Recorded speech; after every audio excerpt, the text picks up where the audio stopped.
இரவு நேரம். கண்ணாவும் அவனது அப்பாவும் உறங்குவதற்கு முன் பேசிக் கொண்டிருக்கிறார்கள். அப்பா, டிவிலையும் பேப்பர்லயும் பார்த்தா ஒரே தேர்தல் செய்தியா இருக்கு. தேர்தல் வந்துருச்சு, தேர்தல் வந்துருச்சுன்னு ஊருக்குள்ள எல்லாரும் சொல்றாங்களே. அப்படின்னா என்னப்பா? இந்த தேர்தல்னா என்ன நடக்கும்? ரொம்ப நல்ல கேள்வி கண்ணா. நம்ம நாட்டை யாரு ஆளணும்னு நாமளே முடிவு செய்யற ஒரு உரிமைதான் தேர்தல். ஜனநாயகத்துல 5 வருடத்திற்கு ஒரு முறை தேர்தல் வைப்பார்கள்.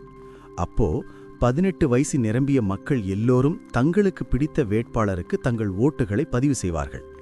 அந்த ஓட்டுகள் எண்ணப்பட்டு எந்த கட்சி வேட்பாளர்கள் அதிக இடங்களில் வெற்றி பெறுகிறார்களோ அவர்களின் கட்சிதான் ஆட்சியை பிடிக்கும். அந்த வெற்றி பெற்ற கட்சியின் தலைவர்தான் மாநிலத்தின் முதல்வராவார்.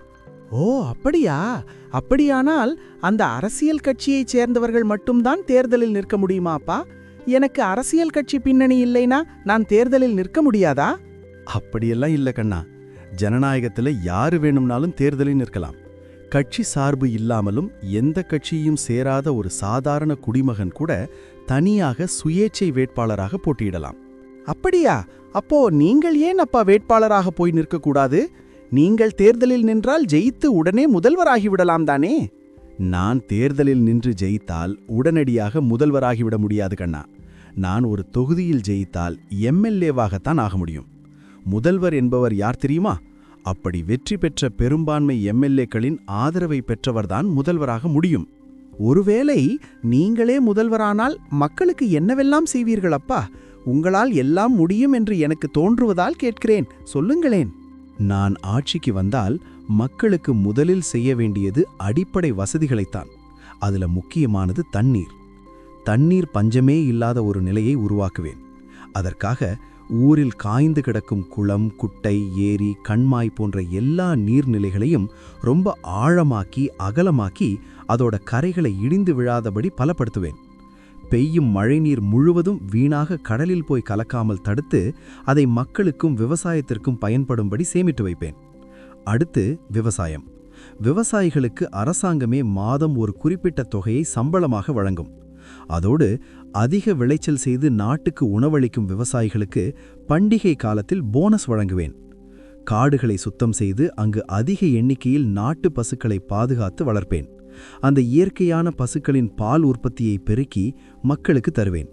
அந்த பசுக்களின் சாணம் மற்றும் கோமியத்தை இயற்கை உரமாக்கி விவசாயத்திற்கு பயன்படுத்தி எந்த ரசாயனமும் இல்லாத நல்ல சுத்தமான விளைபொருட்களை விளைவிக்க வைப்பேன். என்னப்பா, இது விவசாயத்தை மட்டும்தான் திரும்ப திரும்ப சொல்கிறீர்கள்? விவசாயம்தான் கண்ணா ஒரு நாட்டின் முதுகெலும்பு. அதை நாம் முழுமையாக வளப்படுத்தினால்தான் நாட்டு மக்கள் அனைவரும் எந்த நோயும் இல்லாமல் பசி இல்லாமல் நலம் பெறுவார்கள்.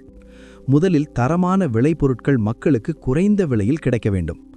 ஒரு நெல்லை விதைத்தால் 100 நெல்லை திருப்பிக் கொடுக்கும் அளவுக்கு தங்கமான மண் வளம் நிறைந்த நாடு நம் நாடு.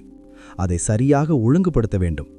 விவசாயம் செய்து நாட்டை காக்கும் கிராம மக்களில் குறைந்தது ஒரு வீட்டிற்கு ஒருவருக்காவது எந்தவித தடையும் இல்லாமல் அரசாங்கமே சம்பளம் வழங்குவதை உறுதி செய்வேன்.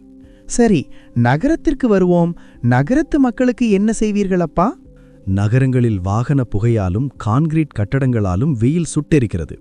அதனால் ஒவ்வொரு தெருக்களிலும் நல்ல நிழல் மற்றும் குளிர்ந்த காற்றை தரும் மரங்களை அதிக அளவில் நட்டு வளர்ப்பேன்.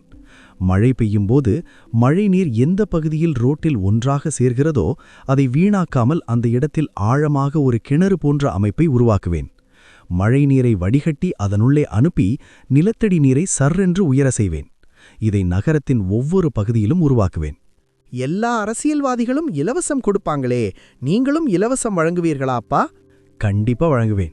வாவ், என்ன வழங்குவீர்கள்? மின்சாரத்தை இலவசமாக வழங்குவேன். இலவசமாக மின்சாரமா? எப்படியப்பா? ஆமா கண்ணா, மாலை 6 மணி முதல் மறுநாள் காலை 6 மணி வரை முழு இரவு நேரமும் மக்களுக்கு இலவச மின்சாரம் வழங்கப்படும். ஆனால் பகலில் பயன்படுத்தப்படும் மின்சாரத்திற்கு மிக குறைந்த விலையில் கட்டணம் வசூலிக்கப்படும்.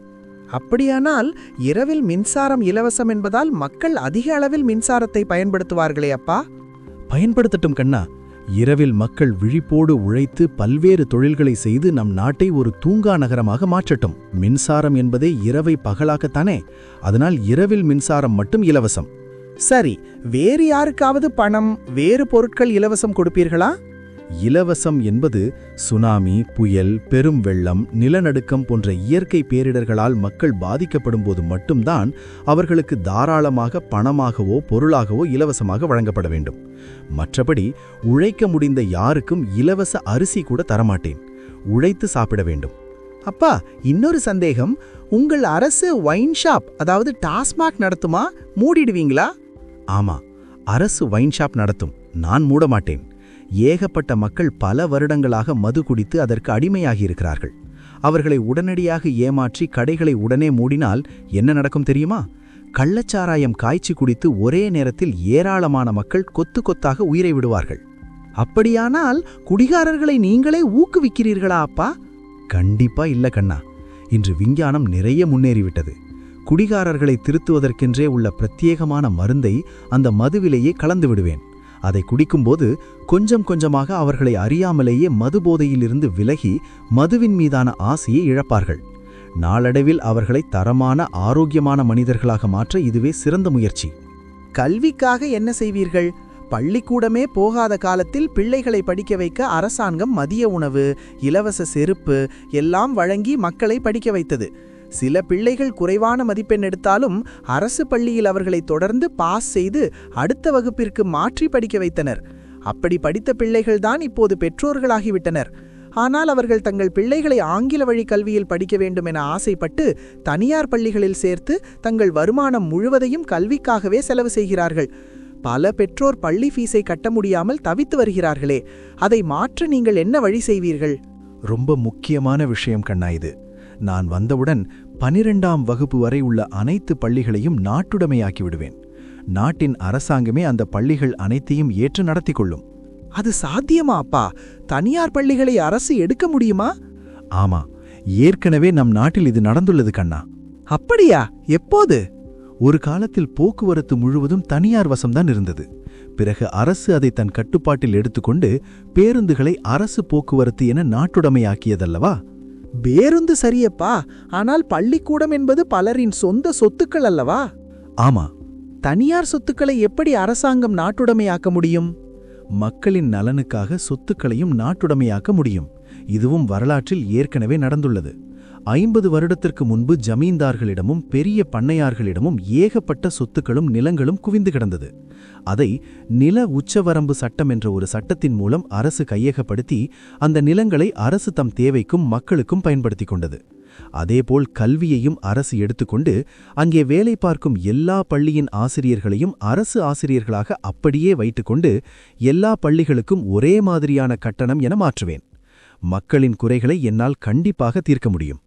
கேட்கவே ரொம்ப நல்லா இருக்குப்பா. முதியவர்களுக்கு ஏதாவது திட்டம் இருக்கா? ஆம் கண்ணா. வயதான பல பெண்கள் தங்கள் அன்றாட வருமானத்திற்காக தலையில் பெரிய கூடைகளை சுமந்து கொண்டு மீன், கருவாடு, கீரை, பால், பாத்திரம் என பல பொருட்களை விற்று வாழ்கிறார்கள். அவர்களுக்கு என் அரசு மின்சார உதவியுடன் பேட்டரியில் இயங்கக்கூடிய மெதுவாக போகக்கூடிய ஒரு சிறிய தள்ளுவண்டியை முற்றிலும் இலவசமாக வழங்கும். இனி அவர்கள் அந்த பாரத்தை தலையில் சுமந்து செல்லவே கூடாது. இந்த வண்டி மூலம் அவர்கள் சிரமம் இல்லாமல் வியாபாரம் செய்வார்கள்.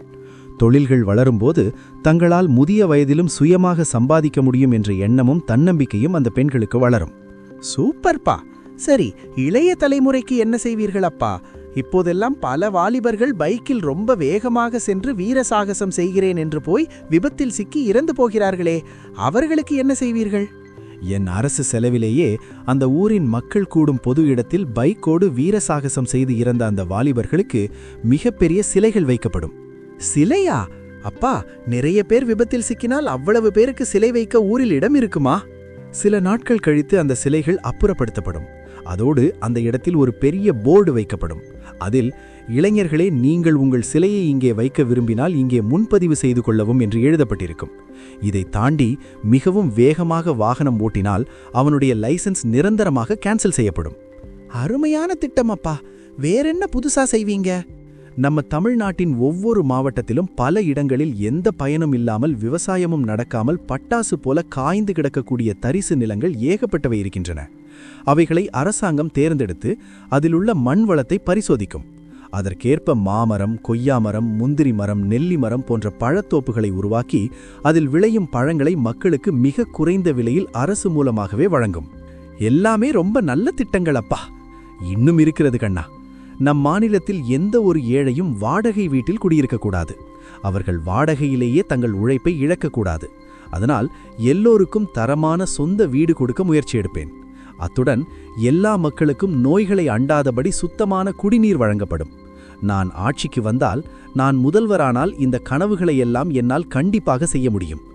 ஆனால் என்னால் முதல்வராக முடியாது. வாவ்! சரி, நேரம் ரொம்ப ஆகிவிட்டது. அமைதியாக தூங்கு கண்ணா. Good night. அப்பா சொன்ன அந்த அற்புதமான கனவு தேசத்தை தன் பிஞ்சு மனதில் ஆழமாக சுமந்தபடி கண்ணாவின் கண்கள் மெல்ல உறக்கத்தை தழுவின.